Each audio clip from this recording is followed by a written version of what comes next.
മദ്യനയ അഴിമതി കേസിൽ ഡൽഹി മുഖ്യമന്ത്രി അരവിന്ദ് കെജ്രിവാളിന് തിരിച്ചടി. ഇടക്കാല ജാമ്യം അനുവദിക്കണമെന്നാവശ്യപ്പെട്ട് സമർപ്പിച്ച ഹർജി ഡൽഹി ഹൈക്കോടതി തള്ളി. വിവരങ്ങളുമായി ബി ബാലഗോപാൽ ചേരുന്നു. ബാലഗോപാൽ, ഹർജി തള്ളിയിരിക്കുന്നു. ഇനി തുടർ നടപടികൾ എന്തായിരിക്കും?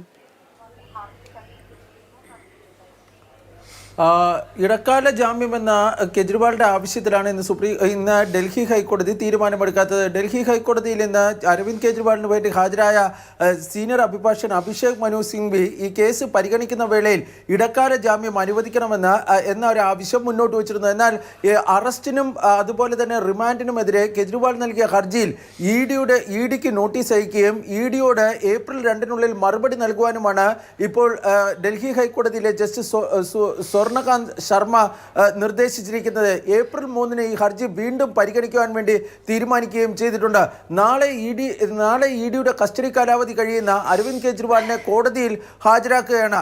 ഈ സാഹചര്യത്തിൽ ഈ ഒരു ഇടക്കാല ജാമ്യം എന്ന ഒരു ആവശ്യം ആണ് ഇന്ന് അരവിന്ദ് കെജ്രിവാളിന്റെ അഭിഭാഷകൻ കോടതിയിൽ ആവശ്യപ്പെടുകയും ആ ആവശ്യം ഇപ്പോൾ കോടതി നിരാകരിക്കുകയും ചെയ്തിരിക്കുന്നത്. ഏതായാലും നാളെ ഈ കസ്റ്റഡി കാലാവധി കഴിയുന്ന കെജ്രിവാളിനെ കോടതിയിൽ ഹാജരാക്കുമ്പോൾ അദ്ദേഹത്തെ വീണ്ടും കസ്റ്റഡിയിൽ വേണമോ അതോ ജുഡീഷ്യൽ കസ്റ്റഡിയിലേക്ക് വിടണമോ എന്ന കാര്യത്തിൽ ഇഡി തങ്ങളുടെ നിലപാട് കോടതിയിൽ അറിയിക്കുന്നതായിരിക്കും. ഡൽഹി ഹൈക്കോടതിയുടെ പരിഗണനയിലുള്ള കേസിൽ ഏപ്രിൽ 3 ഇനി ബാലഗോപാലാണ് വിവരങ്ങൾ തന്നത്. ജാമ്യം അനുവദിക്കണമെന്ന് ഇടക്കാല ഹർജി കോടതി തള്ളിയത് സംബന്ധിച്ചായിരുന്നു.